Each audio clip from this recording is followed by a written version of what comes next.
Por lo que el santo dice de sí mismo, se supone que era de origen romano-bretón.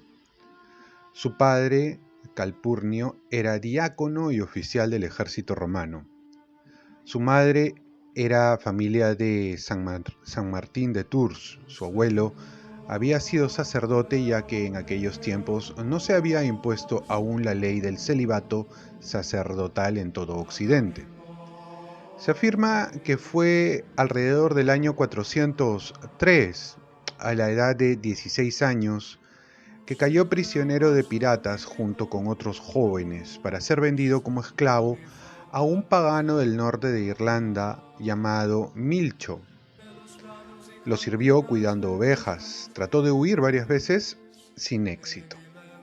La divina providencia aprovechó este tiempo de esclavitud, de rudo trabajo y sufrimiento para espiritualizarlo, preparándolo para el futuro, ya que él mismo dijo que hasta entonces aún no conocía al verdadero Dios, queriendo decir que había vivido indiferente a los consejos y advertencias de la Iglesia. Se cree que en lugar de su cautiverio fue en las costas de Mayo, al borde del bosque de Fochalt o Foclut. De ser así, el monte Crochan Aigli, que fue escenario del famoso ayuno de San Patricio, también fue el lugar donde vivió los tristes años de su juventud. Lo más importante es que para entonces, como él dice, oraba de continuo durante las horas del día, y fue así como el amor de Dios y el temor ante su grandeza crecieron más adentro de mí al tiempo que se afirmaba mi fe y mi espíritu se conmovía y se inquietaba, de suerte que me sentía impulsado a hacer hasta 100 oraciones al día y por las noches otras tantas. Con este fin permanecía solo en los bosques y en las montañas. Y si acaso me quedaba dormido, desde antes de que despuntara el alba, me despertaba para orar, en tiempos de neviscas y de heladas, de nieblas y de lluvias. Por entonces estaba contento, porque lejos de sentir en mí la tibieza que ahora suele embargarme, el espíritu hervía en mi interior. Después de 6 años en tierra de Irlanda y de haber rezado mucho a Dios para que le iluminara sobre su futuro, una noche soñó que una voz le mandaba salir huyendo y llegar hasta el mar donde un barco lo iba a recibir. Huyendo, caminó más de 300 kilómetros para llegar a la costa. Encontró el barco, pero el capitán se negaba rotundamente a transportarlo.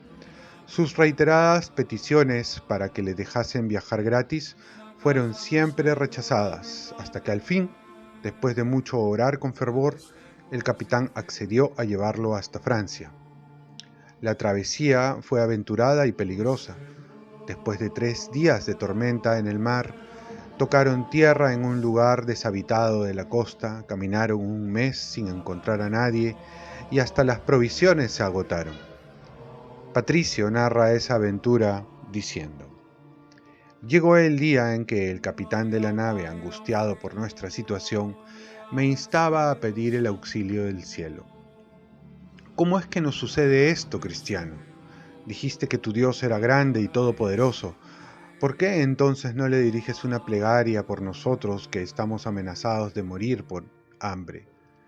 Tal vez no volvamos a ver a un ser humano. Aquellas súplicas yo respondí francamente: poned toda vuestra confianza y volved vuestros corazones al Señor mi Dios, para quien nada es imposible, a fin de que en este día os envíe vuestro alimento en abundancia, y también para los siguientes días del viaje, hasta que estéis satisfechos, puesto que Él tiene de sobra en todas partes. Fue entonces cuando vimos cruzar por el camino una piara de cerdos. Mis compañeros los persiguieron y mataron a muchos. Ahí nos quedamos 2 noches, y cuando todos estuvimos bien satisfechos, hasta los perros que aún sobrevivían quedaron hartos. Reanudamos la caminata. Después de aquella comilona, todos mostraban su agradecimiento a Dios, y yo me convertí en un ser muy honorable a sus ojos. Desde aquel día tuvimos alimento en abundancia. Finalmente llegaron al lugar habitado y así Patricio quedó a salvo a la edad de 22 o 23 años y volvió a casa.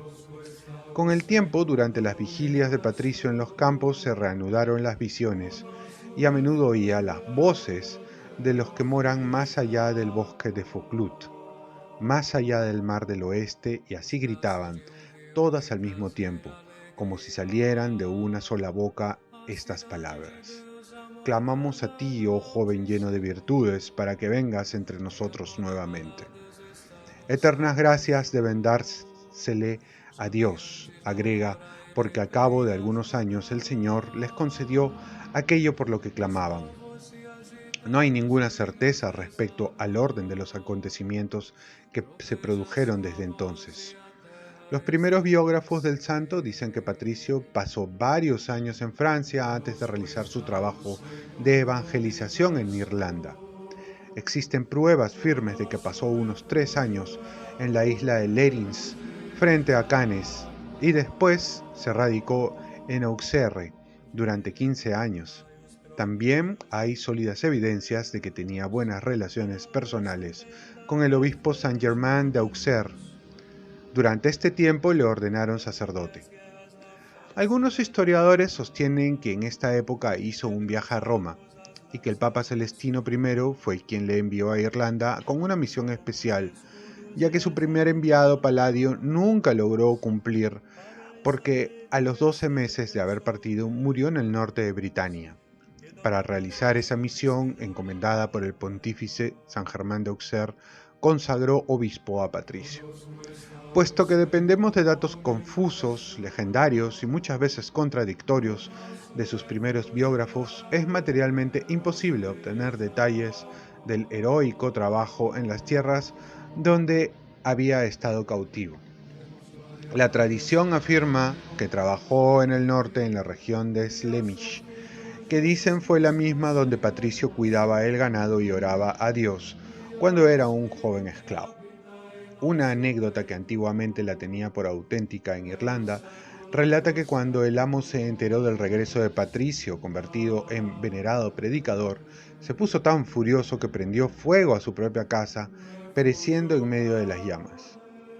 Se afirma que a su arribo a tierras irlandesas, San Patricio permaneció una temporada en Ulster, donde fundó el monasterio de Saúl y que con la energía que lo caracterizaba se propuso la tarea de conquistar el favor del gran rey Laogaire, que vivía con su corte en Tara, de la región de Meath.